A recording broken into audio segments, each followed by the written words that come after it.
Since history began, we humans have asked deep questions about life. We possess a curiosity to ponder our beginning and discover humanity's place within the vast cosmos. Perhaps one of the greatest questions that burns within the private world of our minds is, where did we come from? Cosmology professor and new atheist Lawrence Krauss believes science can explain our beginning.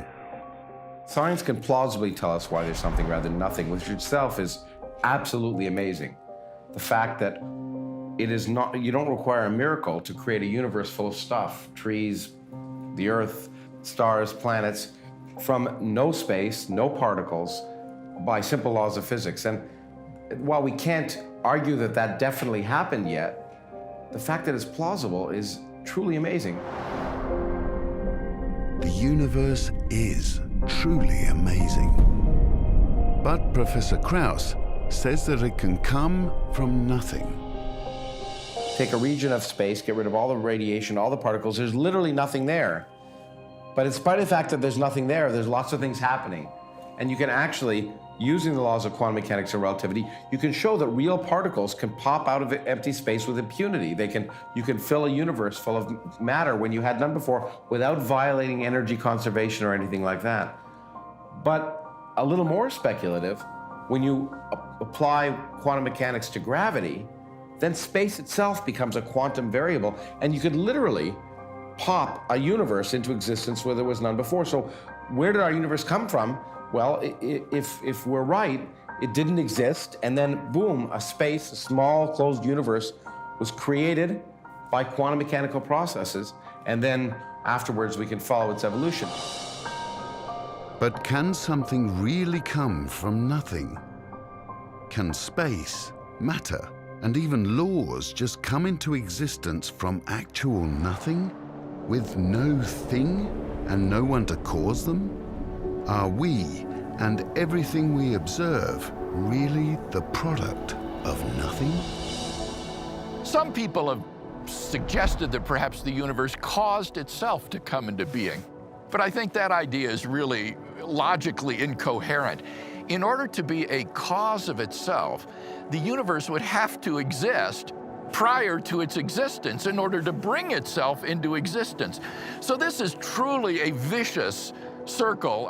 It's like trying to pull yourself up by your own bootstraps. That's impossible. So the idea that the universe could be a self-caused being, I think, is simply logically incoherent.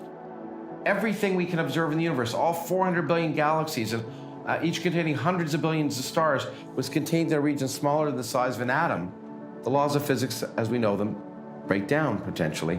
And it could be that time itself, as well as space, arose out of the Big Bang. So there may have been no before. The quest to discover where we came from has long captivated humans' imaginations. If we are the product of nothing, we are merely stardust with no real purpose or hope.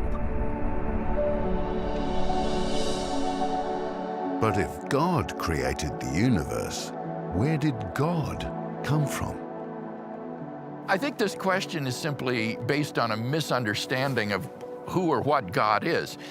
When you think that we are talking here about a cause of the universe that is beyond time and space, and therefore beginningless in its being, I think you can see there cannot be an antecedent cause. It just makes no sense to talk about a beginningless, timeless being coming into existence. That would imply a being that exists in time.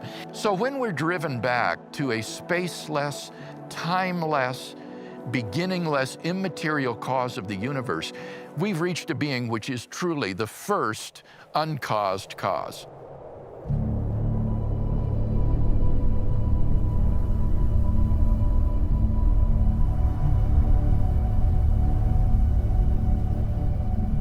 If there really does exist a personal creator who has brought the universe into being, it seems to me that it is absolutely imperative that we ask ourselves, who is this person?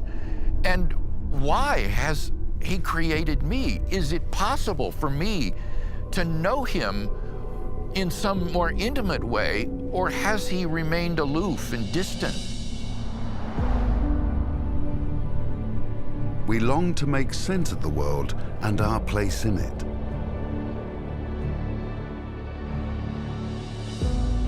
Yet we live in a world of competing explanations. One worldview states that our lives are the result of cosmic chance, a life of no ultimate purpose and guaranteed destruction.